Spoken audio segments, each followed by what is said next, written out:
unfortunately, the injuries are piling up here. Spurs star Victor Wembanyama, he suffered a left calf strain during Friday's loss to Golden State. It was confirmed by an MRI, and unfortunately for all of us, it's going to keep him out for at least 2 weeks. And sometime in 2 to 3 weeks from now, he's going to be reevaluated. Shams, what more can you tell us about Wemby's diagnosis? The injury was suffered during Friday's game. That was just an unbelievable game to watch against the Golden State Warriors. So think about how high intensive a game that was. Victor Wembanyama doesn't know exactly when that injury occurred during the game, but he felt it afterward. They went through MRIs over the weekend that revealed this strain. The Spurs, historically, Danny Green knows this, they err on the side of caution. They will with Victor Wembanyama. You think about calves, Achilles, groins, hamstrings. These are the types of injuries you want to be careful with. There is optimism, though, within the Spurs that Victor Wembanyama will be back within these weeks. Yeah, I mean, I've been in that organization. I know how they handle these type of things. They're going to err, like you said, on the side of caution. They're going to take extra time, especially when it's your franchise guy. That doesn't concern me. I think they're going to be fine. I'm more concerned with the Stephen Castle being out, the Dylan Harpers being out. So that's going to, and then them being in the Western Conference, that's going to take a hit for them. But on the bright side, Spurs fans, do not worry. There's been times in the past where we've had multiple guys injured. There was a time where I was hurt. I broke my hand. Kawhi Leonard broke his hand. Same year. That year, we won an NBA championship. We had to develop some guys off the bench like Patty Mills, Corey Joseph, and we were able to close out series like against the Oklahoma City Thunder with Patty Mills and Tony Parker going down. So this is a good opportunity for these young guys to build up some character and build some depth for this group.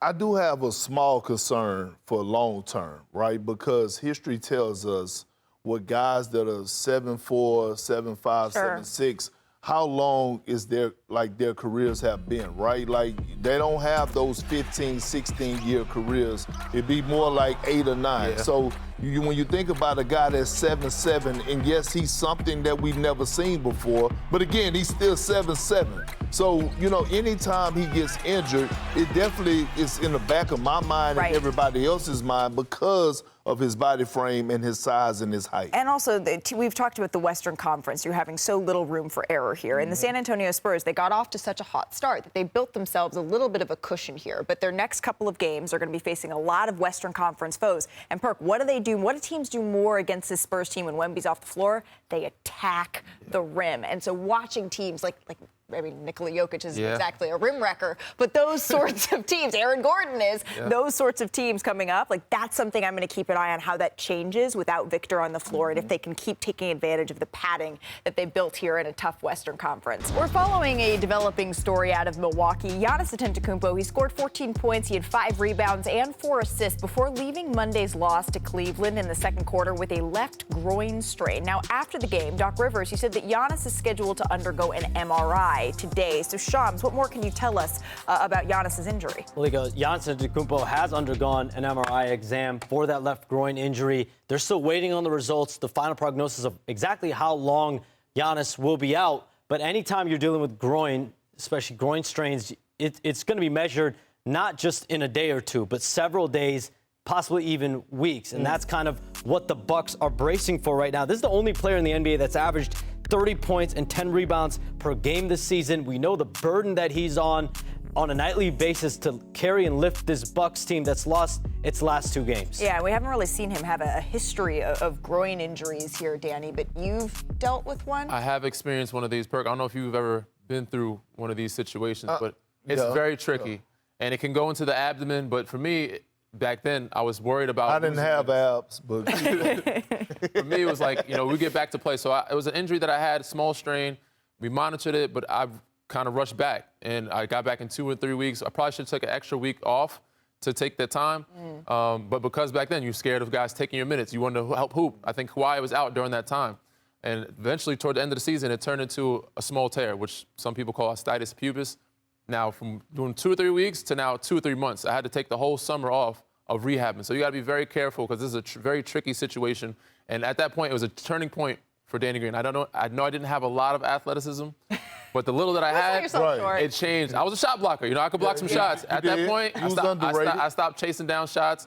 But my athleticism changed a lot from the standpoint of having that groin injury. Because you tried to push yourself back a little too quickly? Just too quickly. I probably could have used an extra week. Yeah, we know that Giannis is a super healer, right? Whenever a couple of years ago, when they won the title in 2021, he went down with that hyperextended knee, and you thought that he was going to be done, certainly, at least for the rest of the season, and that's not the way that this turned out. We're hoping for a speedy recovery here for Giannis, who leads the league here in paint points and fast break points, and the Bucks need him. Lots of action, though. Let's go coast to coast on some of it. First up, how about the Cavaliers? Donovan Mitchell poured in 37 points, 5 rebounds, 7 assists in that win in Milwaukee. Danny, what stood out to you about this Cavs team? Sam Merrill. They got guys night in, night out stepping up. Whether it's, Sam Merrill, it's obviously Don. They're doing this with guys out. Max Strus is out. Darius Garland's out. So for them to find ways to win games and stay afloat in the East and be one of the top teams in the East while having bodies out is very impressive. By the way, Donovan Mitchell will join us tomorrow on NBA Today. How about Detroit basketball? Jalen Duren dominated, 31 points, 15 rebounds. The Pistons defeated the Pacers, 10 straight games they've won now.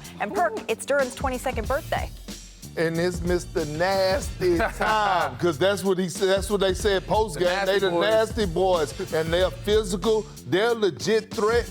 Jalen Duren is knocking at the door of being an all-star this year. How about your Raptors? Ooh, my Raptors. They are now won 8 of their last 9 games after starting the season 1-4. What has you fired up about this team? Everything. Brandon Ingram, he's playing out his mind right now. Scotty Barnes is a baby Giannis, the way he's able to affect the game all across the board. And they're getting production from everybody, and quickly is finally starting to play some good damn basketball. That's Jurassic Perk for you. Now to Denver. The Bulls handed the Nuggets their first home loss of the season. Jokic had another monster triple-double, but the Bulls held a 66-9 advantage in bench scoring. So, Danny, are you buying the Bulls as a playoff team? I very much am. They are balling out of control. Even they're doing this without Kobe White. So the fact that they're winning games, Josh Giddey's back.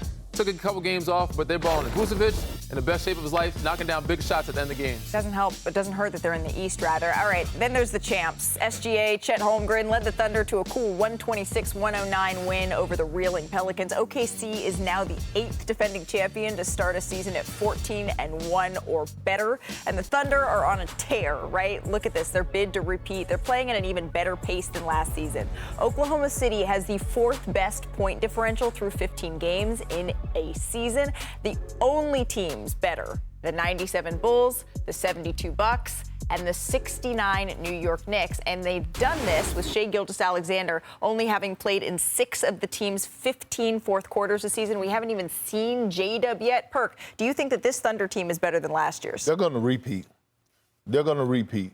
The fact that they got off to this hot start without their second best player, guys like Alex Caruso being in and out of the lineup, Luke Dort's in and out of the lineup, their depth, again, the deepest team in the league. Now we're seeing guys like A.J. Wilson, who's coming in like he may win 6th man. A.J. Mitchell, excuse me, may win 6th man of the year. Chet Holmgren goes out, Isaiah Hartenstein elevates his game. And SGA, again, is arguably having one of the best seasons of his career, averaging over 32 points, but he's shooting 53% from the field. And not playing in fourth quarters. Not playing the first, and leading the league and made 2-point jump shots again, and step backs. That's crazy. Yeah, hard to disagree with you there, Perk. I mean, they had a very deep team last year. They only gotten more experience and more mature, and it's very impressive. So for them to be able to have Shai sit fourth quarters and be fresh for the end of the year, but finding gold, and they also own everybody's picks, so they're going to get richer. Right. But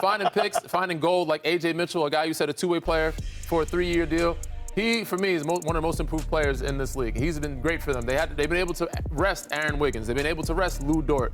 J-Dub, he's the reason why, obviously, SGA MVP caliber player, but he's the reason why in those close games they've been able to stay afloat and play SGA off the ball some. So he's a great 2-way player for them, and they're continually finding guys. Isaiah Joe is coming up playing big games. Isaiah Hartenstein, like so many guys have pitched in, but they're just showing that maturity that people questioned last year and experience. They're going to be in the finals for some years to come. This is a well-oiled machine. I had one team executive tell me yesterday, there's the Oklahoma City Thunder, and then there's everyone else. That's the really dominant run that these Thunder are on, and I said it actually during the finals. When I talk to other sports executives in other sports, the NFL, MLB, they look at the Oklahoma City Thunder as the best positioned franchise in all of sports, because you think about not only right now the players that they have, but Danny Green just mentioned it. They have an obnoxious amount of future assets at their disposal. That's a great word for it, obnoxious They have amount. dozens of first-round picks, second-round picks, draft swaps, things that teams are really drooling for on a daily basis while still having these dominant players. They put all their max contract money into Shai Gilgeous-Alexander and Jalen Williams and Chet Holmgren, so they paid all these guys, but they have so much more. Now, again, that's all going to be used later on when you have to replace guys, unfortunately, eventually.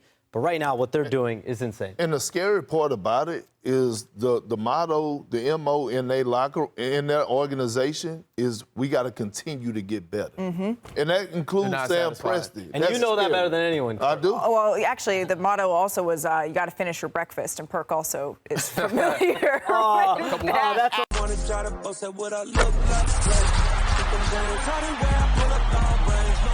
Jimmy with the heat, I'm on fire. It's NBA, I'm a